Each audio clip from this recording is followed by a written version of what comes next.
بڑا توجہ طلب ہے، ہر شخص کے غور سے سننے، سمجھنے اور اپنی فیملی لائف میں اس کو اپلائی کرنے کی ضرورت ہے۔ جو مہمان ہے وہ کیا کرے اگر اس کے ساتھ کوئی ایسا شخص بھی ساتھ جائے جس کو دعوت نہیں دی تھی ہوسٹ نے، دعوت کرنے والے نے جس دوسرے شخص کو دعوت نہیں دی، ایک شخص کو دعوت دی، اور وہ دوسرا شخص جو مدعو نہیں اگر وہ بھی اس کے ساتھ چلے تو اس وقت مہمان کے لیے کیا حکم ہے، مہمان کیا کرے؟ میزبان کے لیے کیا حکم ہے، وہ مہمان کے ساتھ کیا کیا جائے اور اس آنے والے کے ساتھ کیا کیا جائے؟ جب کوئی ڈنر ہو تو فیملی کو ڈنر پہ ساتھ لے جانا بھی آقا علیہ السلام کی سنت ہے۔ آقا علیہ السلام سے ایک اور بڑی ایمان افروز، اب اسی طرح اہل خانہ بیویوں کے بارے میں اور آقا علیہ السلام کی سنت کا ایک عملی مظہر آ رہا ہے اور بڑا ایمان افروز واقعہ ہے۔ اسے حضرت انس بن مالک رضی اللہ تعالیٰ عنہ روایت کرتے ہیں، بڑا توجہ طلب ہے، ہر شخص کے غور سے سننے، سمجھنے اور اپنی فیملی لائف میں اس کو اپلائی کرنے کی ضرورت ہے۔ امام مسلم اس کو روایت کرتے ہیں کتاب الاشربہ میں، امام مسلم نے روایت کیا، باب ما یفعل الضیف اذا تبعه غیر من دعاه صاحب الطعام، کہ جو مہمان ہے وہ کیا کرے اگر اس کے ساتھ کوئی ایسا شخص بھی ساتھ جائے جس کو دعوت نہیں دی تھی ہوسٹ نے، دعوت کرنے والے نے جس دوسرے شخص کو دعوت نہیں دی، ایک شخص کو دعوت دی، اور وہ دوسرا شخص جو مدعو نہیں اگر وہ بھی اس کے ساتھ چلے تو اس وقت مہمان کے لیے کیا حکم ہے، مہمان کیا کرے؟ میزبان کے لیے کیا حکم ہے، وہ مہمان کے ساتھ کیا کیا جائے اور اس آنے والے کے ساتھ کیا کیا جائے؟ حضرت انس بن مالک رضی اللہ تعالیٰ عنہ روایت کرتے ہیں، فرماتے ہیں انا جارن لرسول اللہ صلی اللہ علیہ وسلم فارسی جن، آقا علیہ السلام کا ایک پڑوسی فارسی تھا، یعنی فارس کا رہنے والا تھا۔ فارس اس وقت ملک ایران تھا اور ایران کا ایک صوبہ تھا فارس۔ وہ یہ کہتے تھے یہ جو علاقہ بغداد سے اوپر جس میں کوفہ وغیرہ کا علاقہ آ جاتا ہے اوپر کا سارا، یہ فارس میں آتا تھا، بعد ازاں جو عراق کا صوبہ بن گیا۔ تو فرماتے ہیں کہ ایک شخص فارس کا رہنے والا تھا، جہاں سے سیدنا سلمان فارسی رضی اللہ تعالیٰ عنہ بھی تھے، آپ کا ایک پڑوسی تھا، اور وہ بہت اچھا کھانا پکانے والا تھا، اچھا کک تھا۔ انس بن مالک رضی اللہ تعالیٰ عنہ فرماتے ہیں اس حدیث میں بہت سارے لطیف ایسپیکٹ ہیں تعلیم اور تربیت کے، اور بے شمار گوشے ہیں جو انجوائے کرنے کے بھی ہیں اور تعلیم ایجوکیشن کے بھی ہیں اور اس کو اپنی لائف کی ریفارمیشن کے لیے بھی۔ اچھا کک تھا تو حضور علیہ السلام کے لیے اس نے کھانا تیار کیا، دعوت کی آقا علیہ السلام کی بارگاہ میں، فصانع لرسول اللہ صلی اللہ علیہ وسلم ثم جاء یدعوہ، کھانا تیار کیا آقا علیہ السلام کی بارگاہ میں پیش کرنے کے لیے، اور آپ کی خدمت اقدس میں آیا اور آپ کو دعوت دی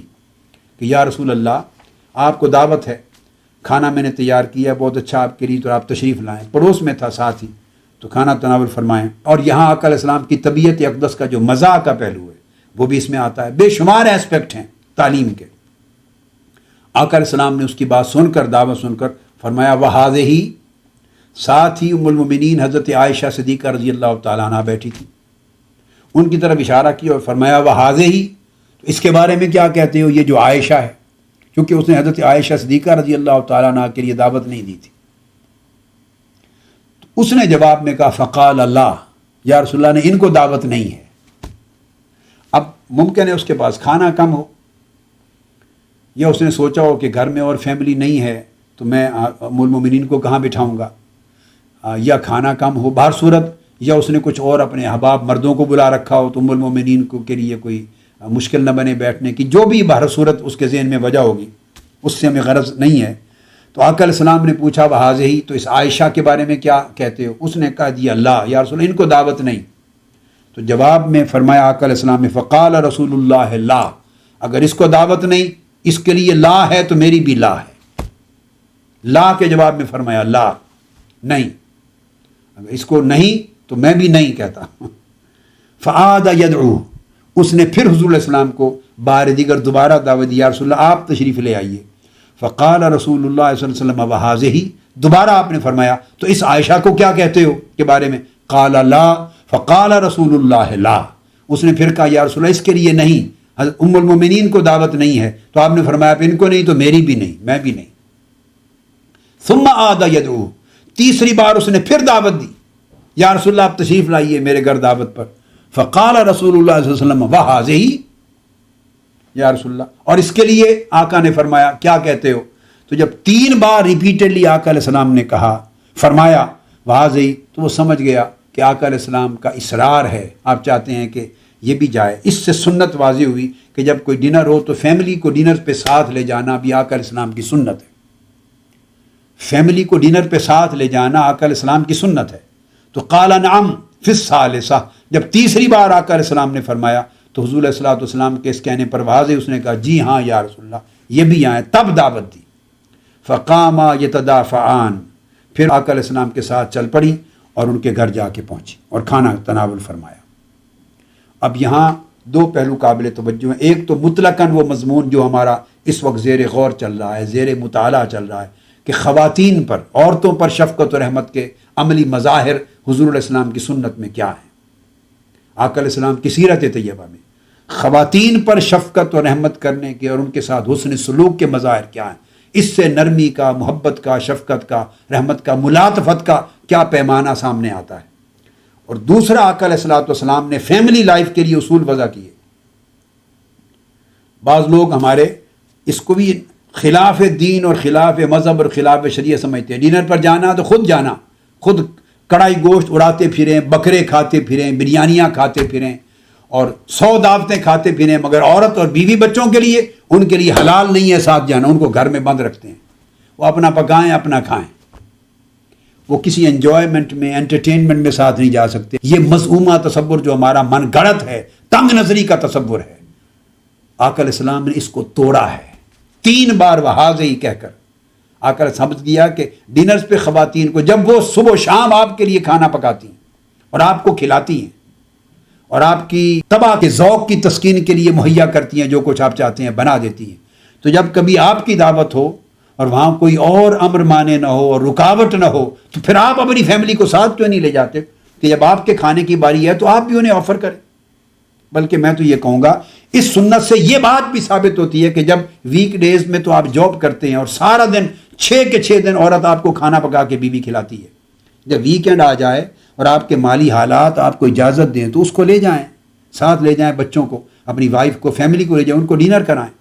کسی جگہ کھانا کھلائیں، تاکہ وہ بھی تھوڑا انجوائے کریں، آپ کے ساتھ سکون کا وقت گزاریں، اس دن کھانا پکانے سے انہیں بھی چھٹی کریں جیسے آپ کی چھٹی ہے ان کے ساتھ۔ یہ ہے نرمی کا سلوک،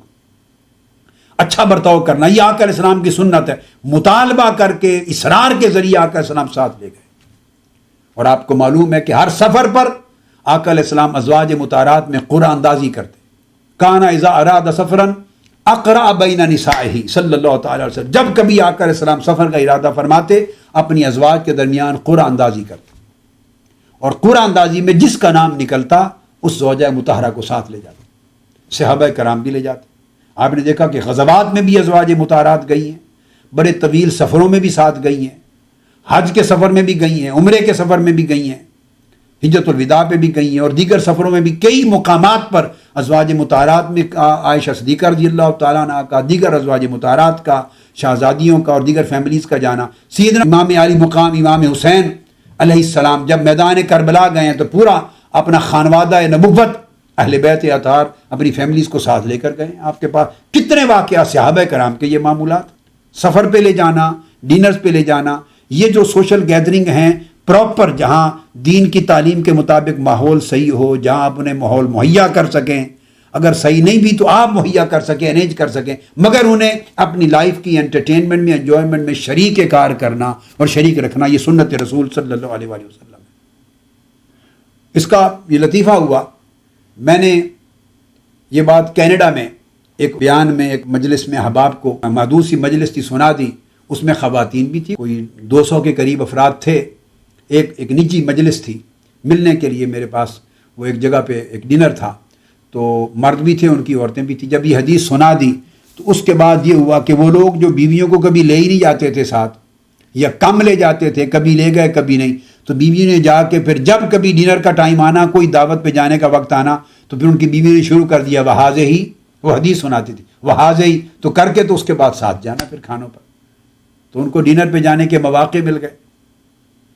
مقصد ہے کہ زندگی آقا علیہ الصلوۃ والسلام نے جو تعلیم دی ہے، وہ زندگی میں سہولت ہے، نرمی ہے، محبت ہے، پیار ہے، حقوق ہیں۔ حضرت عائشہ صدیقہ رضی اللہ تعالیٰ عنہ سے مروی ہے وہ حدیث جو میں نے ابھی پہلے پڑھی، آپ فرماتی ہیں کان رسول اللہ صلی اللہ علیہ وسلم اذا اراد سفرن اقرأ بین نسائہ فایتہن خرج سامها خرج بها معه۔ آقا علیہ الصلوۃ والسلام جب کبھی سفر کا ارادہ فرماتے آپ اپنی ازواج مطہرات کے درمیان قرعہ اندازی کرتے، جس کا بھی نام اور جس کا نام نکلتا اس قرعہ میں اس کو آپ ساتھ لے جاتے۔